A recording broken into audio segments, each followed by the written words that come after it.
Assalamualaikum warahmatullahi wabarakatuh. Bagaimana kabar anak-anakku sekalian? Pastinya baik-baik saja kan? Baik. Sudah siap belum untuk memulai pembelajaran pada pagi hari ini? Oke. Mari kita mulai pembelajaran pada pagi hari ini. Pada pagi hari ini kita akan mempelajari tentang tema 6, yaitu panas dan perpindahannya. Subtema 1 yaitu tentang suhu dan kalor. Tujuan pembelajaran pada pagi hari ini yang pertama yaitu melalui kegiatan membaca, siswa dapat menentukan kata kunci yang terdapat dalam setiap paragraf bacaan sumber energi panas dengan tepat. Yang kedua, melalui kegiatan membaca, siswa dapat membuat rangkuman dalam bacaan sumber energi panas dengan tepat. Yang ketiga, melalui kegiatan pengamatan, siswa mampu memilih benda-benda yang dapat mengantarkan panas berdasarkan bacaan sumber energi panas dengan benar. Sebelum memulai pembelajaran pada pagi hari ini, alangkah baiknya kita awali dengan berdoa. Karena dengan berdoa akan dimudahkan dalam memahami pembelajaran pada pagi hari ini. Berdoa mulai.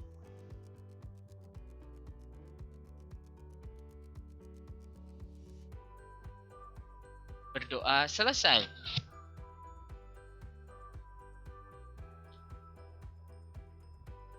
Kalian perhatikan ketiga gambar berikut ini. Yang pertama, yaitu ada gambar anak sedang berjemur. 2, yaitu ada gambar ibu sedang menjemur baju. Yang ketiga, ada gambar memasak air. Dari ketiga gambar tersebut, dapatkah kalian menemukan persamaannya? Nah, dari ketiga gambar tersebut memiliki persamaan, yaitu semua gambar berhubungan dengan kalor atau energi panas. Tahukah kamu sumber energi panas apa saja yang terdapat pada gambar? Benar. Yang pertama, sumber energi panas dalam bentuk matahari. Yang kedua, yaitu sumber energi panas dalam bentuk api. Kedua benda tersebut memiliki sifat panas.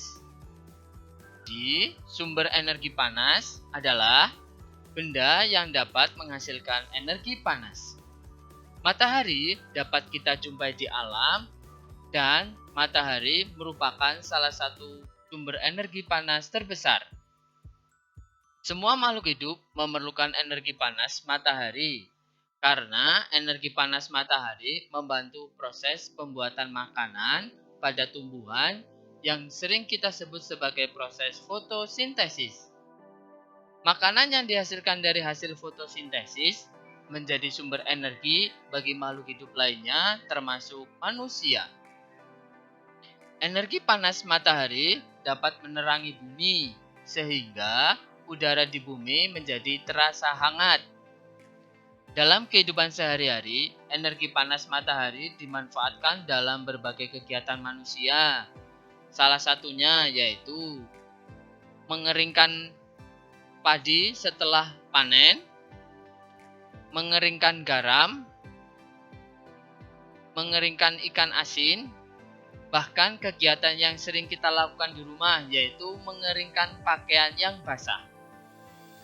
Energi panas dapat kita amati dengan kegiatan sebagai berikut. Coba kalian gosokkan kedua tangan kalian seperti ini. Kemudian gosokkan tangan kalian seperti ini selama 1 menit.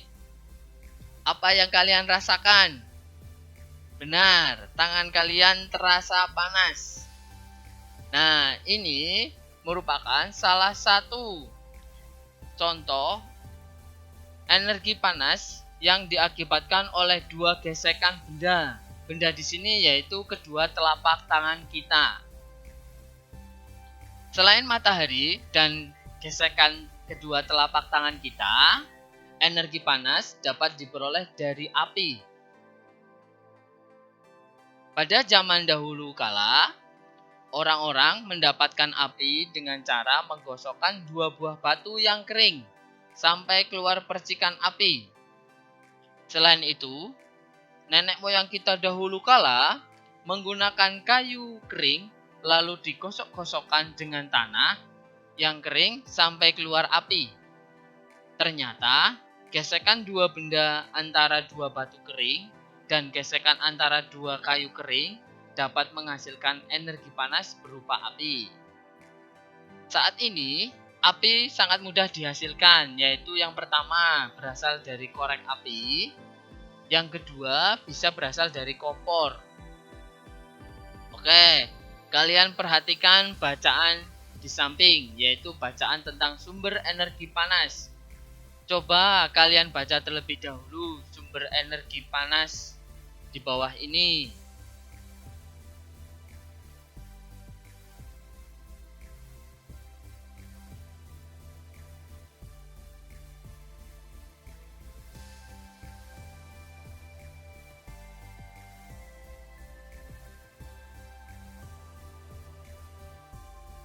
Bacaan tersebut merupakan teks eksplanasi atau teks penjelas. Teks eksplanasi adalah teks yang berisikan tentang penjelasan tentang suatu fakta yang terjadi di sekitar kita. Teks eksplanasi atau teks penjelas juga berisikan penjelasan atas sebuah kejadian atau fenomena yang berkaitan dengan alam, sosial, ilmiah, dan budaya. Teks eksplanasi memiliki struktur, yaitu yang pertama, pernyataan umum, yang kedua, deretan penjelas, dan yang ketiga, kesimpulan.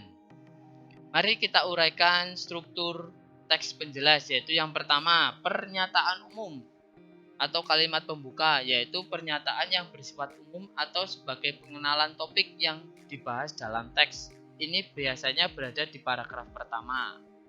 Berikutnya yaitu tentang deretan pernyataan penjelas.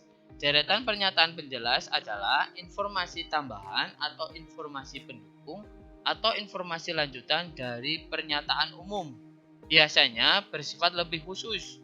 Contohnya, rincian tentang proses atau sebab akibat terjadinya suatu yang berhubungan dengan topik. Yang terakhir yaitu kesimpulan. Kesimpulan adalah suatu hasil akhir dari pernyataan umum dan deretan penjelas atau sebagai intisari atas pernyataan dalam teks. Dalam teks eksplanasi dapat kita temukan kata kunci. Kata kunci itu sendiri yaitu kata-kata yang dianggap penting dalam setiap paragraf. Berikut adalah contoh teks eksplanasi, yaitu mengenai pelangi. Pelangi merupakan salah satu fenomena alam yang memberikan pemandangan alam yang indah. Munculnya pelangi terjadi karena pembiasan cahaya matahari oleh butir-butir air, sehingga biasanya pelangi akan terlihat di langit sesaat setelah hujan. Bentuk pelangi biasanya berupa busur. Gugusan warna pelangi tercipta dikarenakan adanya gejala optik. Ini merupakan pernyataan umum. Berikutnya, fenomena alam yang cantik ini muncul karena adanya cahaya yang membias dan menyimpang menjauhi partikel. Proses terjadinya pelangi diawali dengan cahaya matahari melewati tetesan hujan, lalu dibiaskan ke tetesan hujan. Akibatnya, cahaya matahari terurai sehingga berubah menjadi warna spektrum. Ini merupakan deretan penjelas dari pernyataan umum atau informasi tambahan dari pernyataan umum yang di atas. Yang terakhir yaitu pelangi terbentuk akibat cahaya matahari yang dibiaskan oleh air hujan. Kondisi ini dapat terjadi jika matahari bersinar dari sisi berlawanan dengan arah hadapan pengamat. Sehingga untuk dapat melihat pelangi, posisi pengamat harus berada di antara matahari dan tetesan air dengan matahari di belakang pengamat. Paragraf ini berisikan kesimpulan dari teks bacaan yang di atas. Demikian tadi pembelajaran pada pagi hari ini. Semoga bermanfaat bagi kalian semua. Terima kasih. Wassalamualaikum warahmatullahi wabarakatuh. Sampai jumpa kembali di pembelajaran berikutnya.